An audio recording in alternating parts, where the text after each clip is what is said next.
মুসলিমগণ এখানে পর্যাপ্ত পরিমাণে রয়েছে, তারা এটা খেয়াল রাখছে। আমি মনে করি যে এই প্রাচ্যের অক্সফোর্ড ঢাকা বিশ্ববিদ্যালয়ে আমরা একসময় ছাত্র ছিলাম। এই বিশ্ববিদ্যালয়ের নিয়মতান্ত্রিক আন্দোলনের স্থিতিকাগার।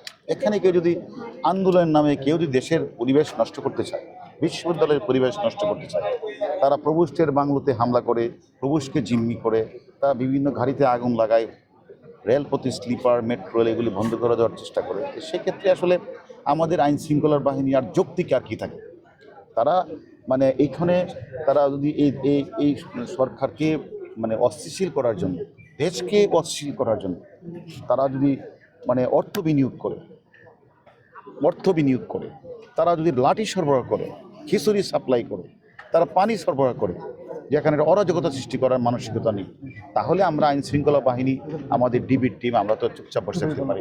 আপনারা জানেন গতকালও এ ধরনের তথ্যের ভিত্তিতে আমরা একটি অফিসে অভিযান করেছি, সেখান থেকে পর্যাপ্ত সংখ্যক লাঠিসোঁটা উদ্ধার করেছি, ককটেল উৎপাদন করেছি, অবৈধ অস্ত্র উদ্ধার করেছি।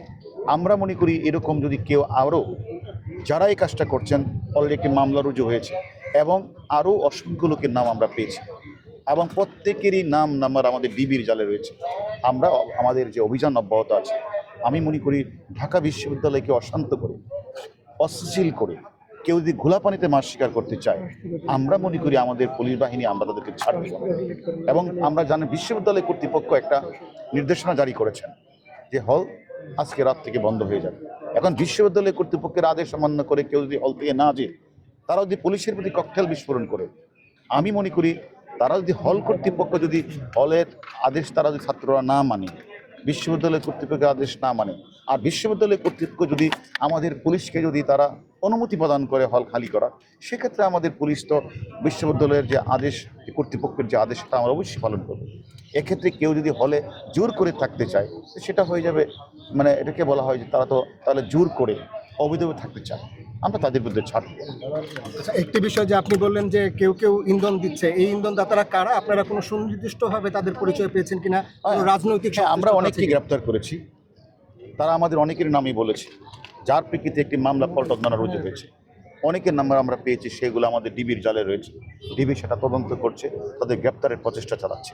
আমরা মনে করি কেউ অবৈধ কোনো মানে যারা যারা মানে অপরাধের সাথে জড়িত না, আমি মনে করি তাদেরকে তো ডিবি আমরা পুলিশ গ্রেপ্তার করবো। তবে এটা আপনাদের জানে রাখা উচিত, কোমলমতি শিশু বাচ্চারা কিন্তু ওই রেলপথে রেল লাইনের স্লিপার করতে যায় না, ওই পুলিশ মানে আমাদের মানে পল্টনে গিয়ে তারা বাসে আগুন লাগাতে যায়নি।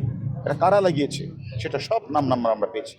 আমাদের রাজনৈতিক পরিচয় পেয়েছে, অবশ্যই তাদের রাজনৈতিক পরিচয় আছে, সেটা আপনাদের আমরা পরে জানাবো। আমরা সবার রাজনৈতিক পরিচয় পেয়েছি, অনেকে গ্রেপ্তার করেছি, অনেকের কাছ থেকে অস্ত্র উদ্ধার করেছি, লাঠিসোঁটা উদ্ধার করেছি। আমরা মনে করি এই আমার বিশ্বাস ঢাকা বিশ্ববিদ্যালয়ের কোমলমতি শিক্ষার্থীরা কখনো প্রেস ক্লাবের সামনে বাসে আগুন লাগাতে যায় নাই, ঢাকা বিশ্ববিদ্যালয়ের শিক্ষার্থীরা কখনো রেল লাইনের স্লিপার নষ্ট করতেন।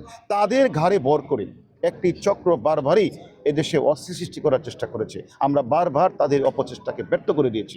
এখন যদি তারা মনে করে তাদের উপর ভর করে আবার গোলাপানিতে মাছ শিখবে, সেটা হতে দেওয়া যাবে না। আমাদের আইন শৃঙ্খলা বাহিনী আইন অনুযায়ী আমরা দায়িত্ব পালন করে তাদের সেটা থেকে আমরা সরিয়ে দিই। আচ্ছা।